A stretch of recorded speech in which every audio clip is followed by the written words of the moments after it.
দক্ষিণ এশিয়ায় সভ্যতা ভিত্তিক ইতিহাসে পাকিস্তানের নাম একসময় স্বর্ণাক্ষরে লেখা ছিল।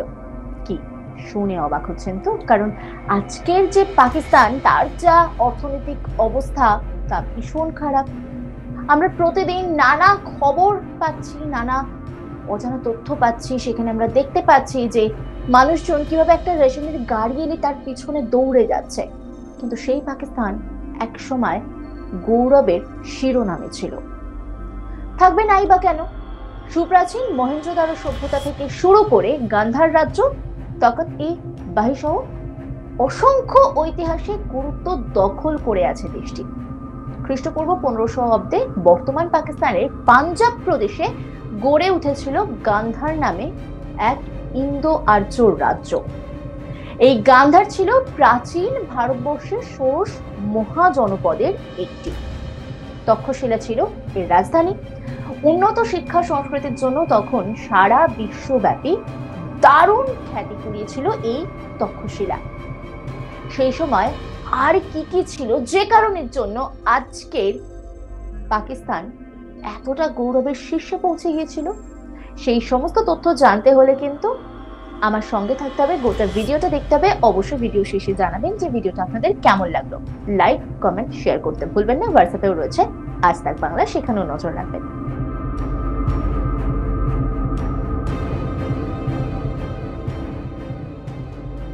প্রাচীন হাজার বছর ধরে মাটির নিচে চাপা পড়েছিল তক্ষশিলার গৌরব উজ্জ্বল ইতিহাস।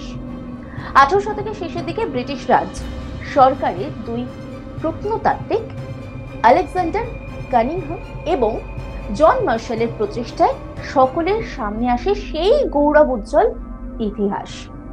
মার্শাল সিন্ধু সভ্যতার পাশাপাশি প্রাচীন এই সুসংগঠিত নগরীকেও আলোর মুখ দেখান। আজকে তো আপনাদেরকে এই তথ্য দেব, আরো বিশদে দেব। তবে আরো একটা ভিডিও আমরা কিছুদিন আগে করেছিলাম, আমি করেছিলাম পর্বতের গাথা 2500 বছরের প্রাচীন শহর, কিন্তু অত্যন্ত উন্নত। তার টেকনোলজি তৈরি করলো কে? জানতে হলে কিন্তু উপরের আই বাটনে ক্লিক করতে হবে বা নিচের ডেসক্রিপশনে লিংক দেওয়া রয়েছে, আমরা সেখানে ক্লিক করলেই সেই তথ্য পেয়ে যাবেন। প্রাচীন কিন্তু অত্যন্ত উন্নত, ঠিক যেমন তক্ষশিলা। তক্ষশিলার নামকরণটা হলো কিভাবে? রামায়ণ অনুসারে দশরথের দ্বিতীয় ছেলে ভরত গান্ধার রাজ্য জয়ের পর নিজের সন্তান তক্ষের নাম অনুসারে এই অঞ্চলের নাম দেন তক্ষশিলা। মহাভারত তক্ষশিলার উল্লেখ রয়েছে, তা আমরা প্রত্যেকেই জানি। আবার অনেকের মতে প্রাচীন ভারতের নাগা জনগোষ্ঠীর তক্ষক নাম থেকে এই অঞ্চলের নাম করা হয়েছিল তক্ষখণ্ড। সময়ের পরিক্রমায় তক্ষখণ্ড শব্দটি রূপ নেয় তক্ষশিলায়। গ্রিকদের লেখনীতে তক্ষশিলা হয়ে উঠেছে ট্যাক্সিলা। বর্তমানে ইংরেজিতে তক্ষশিলাকে ট্যাক্সিলাই লেখা হয়। বহুকাল আগে থেকেই এই এলাকায় মানুষের বসবাস ছিল, তার প্রমাণ কিন্তু পাওয়া গেছে বিভিন্ন সময়। খ্রিস্টপূর্ব প্রায় 3500 অব্দের দিকে মাইক্রোলিথিক শিকারীর এখানে 3টি গুহায় বসবাসের চিহ্নও পাওয়া যায়, তার প্রমাণ পাওয়া গেছে। খ্রিস্টপূর্ব 3500 থেকে 2700 অব্দের দিকে কৃষির সঙ্গে এই সম্প্রদায়ের কিন্তু একটা যোগ ছিল। সম্পৃক্ত সম্প্রদায়ের লোকেরা সারাইকালা উপত্যকার দিকে বসতি গড়ে তোলে, তারা কৃষিকাজের সঙ্গে যুক্ত ছিলেন। এখানে পাথর, হাড়, ছোট ছোট পাথরের হাতিয়ার, কুঠার, হস্তনির্মিত মৃৎশিল্পের প্রত্নতাত্ত্বিক নানা রকম নিদর্শন কিন্তু পাওয়া গেছে। খ্রিস্টপূর্ব 2700 থেকে ওই ধরুন খ্রিস্টপূর্ব 2100 অব্দের দিকে নব্য প্রস্তর থেকে ব্রোঞ্জ যুগে প্রবেশ করে তক্ষশিলা। তৎকালীন বিশ্বে তক্ষশিলা বিশ্ববিদ্যালয় বা তক্ষশিলা মহাবিহার ছিল পৃথিবীর অন্যতম শ্রেষ্ঠ বিদ্যাপীঠ, মানে পড়াশোনাতেও কিন্তু অনেকটা এগিয়ে ছিল। খ্রিস্টপূর্ব প্রায় 500 অব্দে নির্মিত এই শিক্ষা প্রতিষ্ঠান ছিল বিভিন্ন পণ্ডিত ও শিক্ষার্থীদের মিলন মেলা। সারা এশিয়া থেকে জ্ঞান তৃষ্ণা নিবারণ করতে এখানে আসতেন জ্ঞান পিপাসু শিক্ষার্থীরা। তক্ষশিলা মহাবিহারের আঙিনা মুখরিত থাকত বিভিন্ন পণ্ডিতদের পদচারণায়। তবে কেউ ইচ্ছে করলেই এই বিশ্ববিদ্যালয়ে পড়ার সুযোগ কিন্তু পেতেন না। এখন আমরা যেমন এন্ট্রান্স দিয়ে বড় বড় বিশ্ববিদ্যালয়ে পড়াশোনার সুযোগ পাই, সেজন্য কিন্তু তখন একটা ব্যবস্থা ছিল, তার বয়স কমপক্ষে 16 বা তার বেশি হতে হতো। এই নিয়ম ছিল। এন্ট্রান্স না থাকলে কি হবে, নিয়ম তো রয়েছে।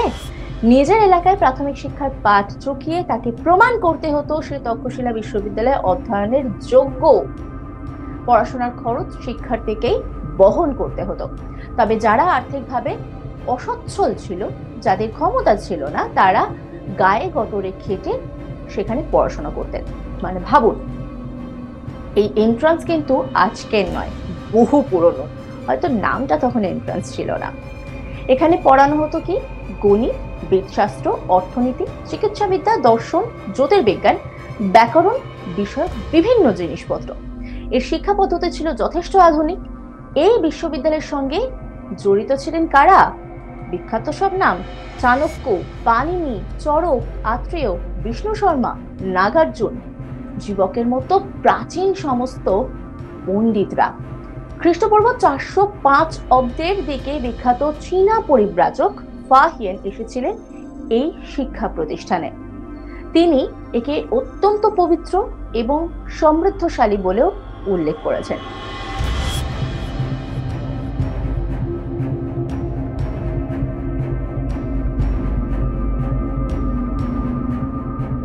খ্রিস্টপূর্ব 600 অব্দ থেকে খ্রিস্টপূর্ব 372 অব্দ পর্যন্ত আখমেনিড সাম্রাজ্যের ছায়া বিস্তৃত ছিল গান্ধারে। এরপর আসেন আলেকজান্ডার দ্য গ্রেট। তবে তিনি বেশি দিন কিন্তু এলাকাকে নিজের নিয়ন্ত্রণে রাখতে পারলেন না। খ্রিস্টপূর্ব 321 এই সময় ক্ষমতার নাট্যমঞ্চে আবির্ভাব ঘটে মৌর্য সম্রাট চন্দ্রগুপ্তের। তিনি প্রতিষ্ঠা করেন মৌর্য সাম্রাজ্য, ভারতের প্রথম ঐক্যবদ্ধ সাম্রাজ্য। তিনি ছিলেন বৌদ্ধ ধর্মের বেশ পৃষ্ঠপোষক। তাই তখন বৌদ্ধ সংস্কৃতির কেন্দ্রবিন্দু হয়ে ওঠে তক্ষশিলা। চন্দ্রগুপ্তের পর সম্রাট অশোকের আমলে তক্ষশিলা আর স্বর্ণযুগ পার করে। অশোকের মৃত্যুর পর গান্ধারে আক্রমণ করে বসে ইন্দো গ্রিকরা। মধ্য এশিয়া থেকে শকরা এসে তাদের হারায়। আবার খ্রিস্টপূর্ব প্রথম শতকে পার্থিয়ানরা এসে দখল করে এই জায়গা। প্রায় শতবর্ষ ধরে চলতে থাকে পার্থিয়ান অনুশাসন। 50 খ্রিস্টপূর্ব চীনের উত্তর পশ্চিম থেকে আগত কুষাণ গোত্র কাবুল উপত্যকা এবং গান্ধার জয় করে নেয়। কুষাণ সম্রাট কনিষ্কের আমলে পুরো কুষাণ সাম্রাজ্য গান্ধার হয়ে উঠেছিল গুরুত্বপূর্ণ এক কেন্দ্র। মানে বুঝতেই পাচ্ছেন তক্ষশিলা ঠিক কতটা গুরুত্বপূর্ণ একটা জায়গা ছিল, কতটা গৌরব উজ্জ্বল জায়গা ছিল। এই ভিডিওটি আপনাদের কেমন লাগলো সেটা অবশ্যই কমেন্ট করে জানাবেন। অন্যান্য ভিডিওর আপডেটের জন্য লাইক, কমেন্ট, শেয়ার করতে ভুলবেন না।